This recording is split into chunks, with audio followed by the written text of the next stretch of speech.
This week on Jerusalem Dateline, we're coming to you from Egypt. The Arab Spring Revolution has taken a new turn. Will it turn into civil war, or does it mean a second chance at freedom? Plus, Egypt's Christians, many are celebrating the changes as a miracle. And atrocities in the Sinai Desert. This lawless region is home to some of the most ruthless criminals on earth. Our exclusive report on a brutal industry of kidnap for ransom. Hello and welcome to this edition of Jerusalem Dateline. I'm Chris Mitchell, this week reporting from Cairo. The massive demonstrations that led to the ouster of Mohammed Morsi and a crackdown on the Muslim Brotherhood, many are calling Egypt's second revolution. Now that Egypt's citizens have rejected Morsi and his Islamic agenda, many are questioning the role of the Obama administration in his government. Whether it was Tahrir Square or outside Cairo's presidential palace, millions of Egyptians stood behind what they call their new revolution. This is one of the many anti-Morsi demonstrations taking place throughout Egypt. Demonstrators here are upset with the Obama administration. What they say is their support for the Muslim Brotherhood. The demonstrations prominently displayed signs saying U.S. President Obama supports terrorism. He also carried signs criticizing the role of U.S. Ambassador to Egypt, Ann Patterson. They feel she and the Obama administration gave legitimacy to the Muslim Brotherhood, what they see now as a terrorist group. You want to tell me that you fight terrorism in Afghanistan and you finance it in Egypt? Michael Munir of the U.S. Coptic Association says for 2 years, the Obama administration marginalized secular leaders, moderate Muslims and Christians, while propping up Islamists. Throughout these two years, Ann Patterson would not meet with secular leaders as much as she met with Islamists and Salafis and jihadists. And she propped them in American media and made them look like they're political operatives. Munir and others feel the Obama administration helped Morsi maintain his power. Former Israeli ambassador to Egypt, Zvi Mazel, can't understand the U.S. support for the Muslim Brotherhood. Something went wrong, to my humble opinion, in the White House. They just did not understand what was happening in the Middle East and especially in Egypt. And then they gave their support to the Muslim brothers. To my mind, that was the time to stop giving them assistance, to cut. Not now. Not now. Now they should give them the assistance. They should help them to fight the Muslim brothers. So they did the other thing around. Can you imagine? Many hit the streets because they feared since his election 1 year ago, Morsi and the Muslim Brotherhood were using democracy to establish a dictatorship. He became like a god. We took to the streets just to protest against this decree and saying that you will not be a dictator and this country is free. Mohammed Suleiman is one of the young activists behind the protest. They gathered 22 million signatures against Morsi's government. When 30 million Egyptians flooded the streets against Morsi on June 30th, the largest political gathering in human history, it set the stage for his dramatic ouster by the army and a stunning rejection of the Muslim Brotherhood. Suleiman says the Muslim Brotherhood failed to provide even the basics. This government was disastrous. They couldn't manage the country. They couldn't provide us with the basic needs for life, bread, water. We suffered from electric shortage, fuel shortage. Even there was lack of security in the streets. We became threatened. Many Egyptians feared their country without a change would become like Iran, an Islamic theocracy. The leaders behind this revolution insist it's not a coup, but a popular uprising. How could that be a coup? We organized this 4 months ago. We told the people to go and sign petitions to impeach Morsi, even though we don't have anything in the constitutions, but we wanted to show the outside world that we're organizing this. Despite the millions in the streets supporting the new government, the Muslim Brotherhood vows it will continue to fight. Will continue uplifting the pressure, and it will increase the pressure on the SCAF Council and the military coup dictatorship until they recede and reinstall President Morsi back to his rightful seat. No one can predict what will happen next, but the recent violence is one sign there may be a long, hard road ahead for Egypt. That's why many Christians here are asking for prayer for the Arab world's most strategic nation. Perhaps no group is more thrilled at the fall of the Morsi government than Egypt's Christians. The specter of an Islamic government empowered by the Muslim Brotherhood created the fear of greater persecution. Indeed, since 2011, attacks against Christians have increased. Today, Christian leaders are saying the fall of the Morsi government is nothing less than a miracle. This is Tahrir Square, the epicenter of the huge demonstrations that have taken place in the past few weeks. Here, Egyptians have gathered by the millions and changed the course of Egypt's history. Change the atmosphere as if you are breathing a new air, a fresh air, freedom. Pastor Sami Taufik of the El Deborah Evangelical Church just outside of Tahrir Square describes the events of the past few weeks as nothing short of miraculous. For me, it's a miracle. It's a miracle. It's God's hands. Nobody can do that. We could see God's hands in the first revolution, the 25th of January. But this time we see it more clearly. In another part of Cairo, Father Antoni Grish, the spokesman of Egypt's Catholic Church, also says he sees the hand of God. We consider the dismissal of Morsi and his party, his community, his Muslim Brotherhood, is really a miracle. It was the hand of God. Because one day before his dismissal, we could never think or dream that he would leave. So it is the hand of God. We see it clearly. He says the Muslim Brotherhood wanted to establish an Islamic caliphate and change Egypt. The Muslim Brotherhood who were trying to steal Egypt. Now all the Christians and the Egyptians will tell you, now we regained Egypt as we know it. That everybody is free. Yet that freedom's future is uncertain.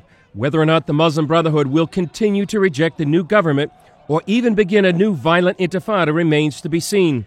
That's why Christians throughout Egypt are asking for prayer for Egypt's future. Coming up, we'll explore Egypt's future. Will the country step back from the brink of civil war? And can it form a new government guaranteeing freedom for all? From CBN. Broken Eardrum is playing at the Civic tonight. And you'll just have to miss it. This is so incredibly unfair. A special story of love and sacrifice. Joy, Mom comes up with something. Christopher Quantum, you and I are going to discuss your attitude right this minute. Superbook.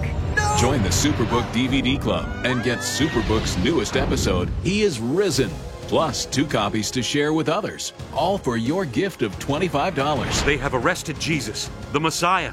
Do you not know that I have the power to crucify you? No! Please! You can't! They've taken him to Golgotha. We must hurry.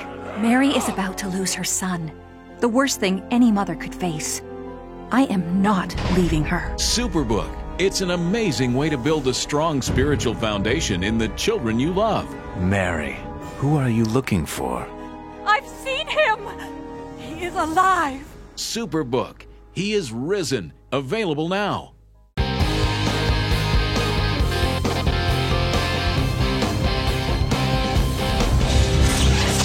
Welcome back to Jerusalem Dateline, coming to you this week from Cairo.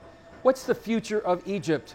Will it embrace true democratic reforms, or will the Islamists try to make a comeback? CBN News senior international correspondent Gary Lane spoke with Samuel Todros. He's a Coptic Christian and the author of Motherland Lost, the Egyptian and Coptic Quest for Modernity. It doesn't appear that the Islamists are giving up power willingly, Sam. How likely is an Algeria-style clash between the Egyptian military and the extremists? The Brotherhood so far has not decided to go to any violent means. It has decided to contest this military move by holding massive demonstrations in the Egyptian streets. And by doing so, their strategy is basically that of Chavez in Venezuela when there was a coup against him. And that is basically by continuously remaining on the street, offering themselves as martyrs, as they put it. They are forcing the Egyptian military to back off. Of course, the military is not likely to do so. The continuation of the violence in the street, however, is likely to result in a wave of violence that Egypt would see in the future, but nothing as massive as we had in the case of Algeria. Well, do you think we'll then see a crackdown on the Brotherhood to the extent that we've seen in the past, where they're outlawed and banned? The problem, of course, is that even under Hosni Mubarak's rule, you got 1,000 arrests here and there, but the Brotherhood existed. We're talking about an organization of 500,000 members at least. So arresting 500,000 people is not likely to happen tomorrow or any time in the future. So a political solution is the one that everyone is hoping for or seeking, whereby perhaps a couple of the Brotherhood leaders would be arrested, punished, but the organization as a whole would feel that it is not alienated from the political game and would have some kind of arrangement to continue in the Egyptian system. How can elections for a new parliament and president move forward without the support of the Salafis and the Islamists? It's quite hard. At the end of the day, those people received 72% of the votes of the Egyptian population, and they're not about to disappear from the country. They're there, their bases are there, their mosques are there, their recruitment is there. Yes, you've closed a couple of TV channels. Yes, you've arrested a couple of people here and there. But at the end of the day, the Islamization of the Egyptian society is now deeply rooted. It's a phenomenon that started a long time ago and is impossible now to change in just a matter of days. So you cannot ignore them. You want to reach a formula that allows the Islamists to participate in the political process, that they feel that they have a stake in the country, yet they're not allowed to dominate it completely. Now, American aid, we give almost $2 billion a year in total aid to Egypt. Do you think the aid should be discontinued? The U.S. now finds itself in a situation where it has lost the support of what is considered its traditional allies, which are the liberals, seculars, Christians, and so on. At the same time, it's afraid to anger the Islamists, because if the U.S. is seen as backing this military coup, it will be a grievance, a grudge that the Islamists will hold against the United States for hundreds of years to come. So it will become something like the Mossadegh removal in Iran. Because of this, the U.S. needs to take a firm position that it does not support the idea of removing a democratically elected government by force, even if we know this government has been not in its best behavior, even if we don't like this government. Most of the U.S. aid has already been spent in this regard. There's no likely spending to occur in the next couple of months. So by taking a position of suspending U.S. aid for the next 4 or 5 months until a parliamentary or presidential elections take place, we set not to lose our relationship with the Egyptian army, because the aid will not in reality be affected, but it will send a strong message that we uphold the principles of democratic elections and civilian governments. Israel has kept relatively quiet about developments in Egypt. And why do you think that is, and what do you think the future holds for the Egyptian-Israeli relationship? The Israelis realize very clearly that any word uttered regarding the situation in Egypt is likely to be used by one side of the current fight in its favor and to tarnish the other. So any position they would take would automatically result in problems in Egyptian-Israeli relations. The Israelis, of course, have had a long standing relationship with the Egyptian army. They've cooperated in various anti-terrorism, stabilization of the Sinai, various issues regarding Gaza. At the same time, they realize that the Islamists are there and will not disappear in one night. So they need to also be keeping a very quiet balance out there, maintaining their key strategic issues. They want to make sure that what's going on in Egypt does not result in a complete collapse of the Sinai. We've already seen jihadist movements declare some form of independence in the north of Sinai. This is something that the Israelis are extremely worried about. So a stable Egypt, one that does not have those kinds of clashes going on a daily basis, is in Israel's best interest. Thank you, Sam. Thanks so much for joining us. We appreciate it. We look forward to talking to you again. Thanks for having me. Up next, criminals target Christians, taking them thousands of miles from their homes to extort money from their families, exposing a brutal kidnapping ring in the Sinai Desert.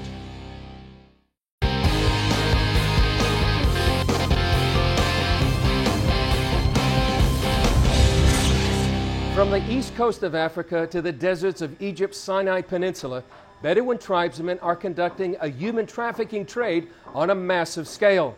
The trade reaps millions of dollars and deals in human misery.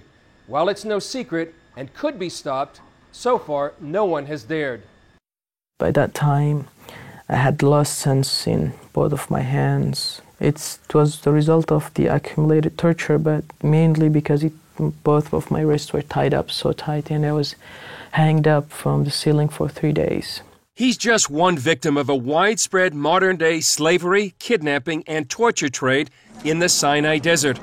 You can find many pictures and videos of this horrible practice on the internet. We call this Christian man from the African country of Eritrea Philip, but that's not his real name. We covered his identity for his protection. In some cases, we were tortured just because we were Christians. Sinai was always a place for human smuggling, but since around 2 years ago, even a little bit more, it started to be also a place of human torture. Shahar Shoham is with Physicians for Human Rights. They've documented more than 1,300 cases of torture in the Sinai. Those survivors, like Philip, made it to Israel. But most of the torture cases are not documented. They torture them in horrible methods, like hanging upside down from the ceiling, like using electric shocks, like burning them on their bodies. The story begins in Eritrea, where many like Philip fled from its brutal dictatorship. He traveled to a UN refugee camp in Sudan. There he was kidnapped by a Bedouin tribe. They transferred him, along with many others, through Sudan, Egypt, and all the way to the Sinai Desert and their torture camps. What happens next in these camps is diabolical. What they do is make you call your family and ask them for the money. Usually they would do the asking. What they would do is they would say, you either send this money, or it could be your brother would die, or your father would die, or your son would die. It depends on whoever's picking up the phone. And while you're talking to your family, they would pour molten plastic on your body so that you would scream, and perhaps they would thought that might persuade our families to pay or collect the money faster. The tribesmen demand what for most poor Eritrean families is a king's ransom. The ransom fees right now can go up to $40,000 for an individual and even $50,000. And until the ransom fees will not be paid, the people will not be released. The financial burden on the families is devastating. Sister Aziza is a Catholic nun from Eritrea and based in Jerusalem. She interviews many of the Sinai survivors. People are destroyed psychologically, physically, because of also that, because they know what happened to their family and how they are living. But many do not make it out alive. Many with Philip died. Yet the torture and the dying go on. We talked with a 35-year-old Eritrean woman named Sagan while she was still in captivity. She was 5 months pregnant.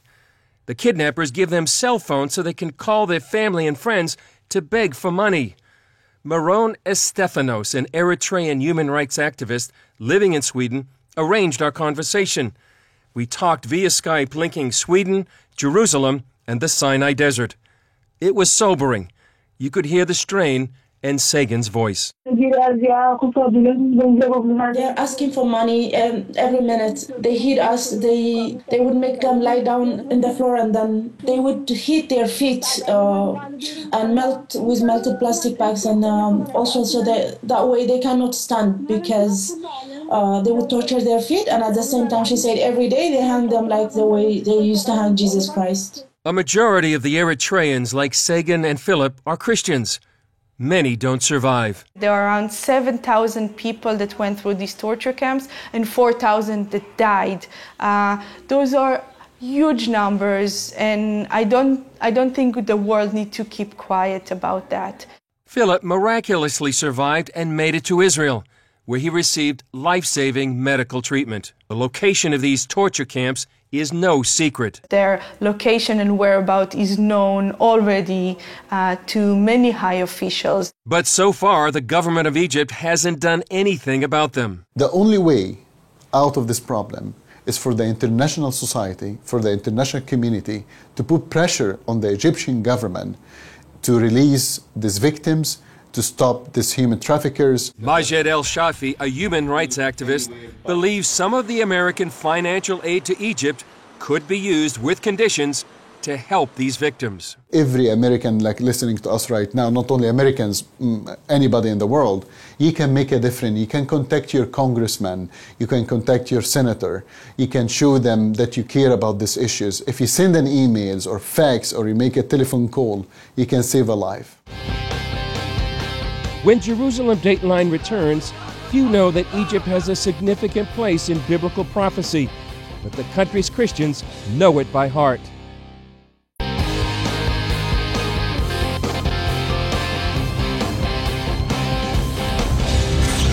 Welcome back to Jerusalem Dateline. One of the things we've heard from evangelical Christians here is the importance they place on the prophecy about Egypt in Isaiah chapter 19. It reads, "In that day there will be a highway from Egypt to Assyria, and the Assyrians will come into Egypt, and the Egyptians into Assyria, and the Egyptians will worship with the Assyrians. In that day Israel will be the third party with Egypt and Assyria, a blessing in the midst of the earth, whom the Lord of hosts has blessed, saying, Blessed is Egypt my people, and Assyria the work of my hands, and Israel my inheritance." We spoke with one evangelical Christian, Eva Boutros, about what she feels is God's love for the land of Egypt. Blessed be my people Egypt is something when you hear it, your heart is moved. We are His people. We are so precious to Him.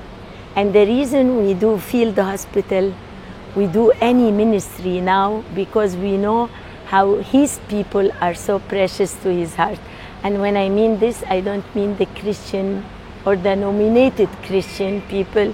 I mean His people, the Egyptian. Eva, Coptic Christians and Catholics are encouraging other Christians around the world to pray for the land of Egypt for such a time as this. Well, that's it for this edition. I'm Chris Mitchell reporting from Cairo. We'll see you next time on Jerusalem Dateline.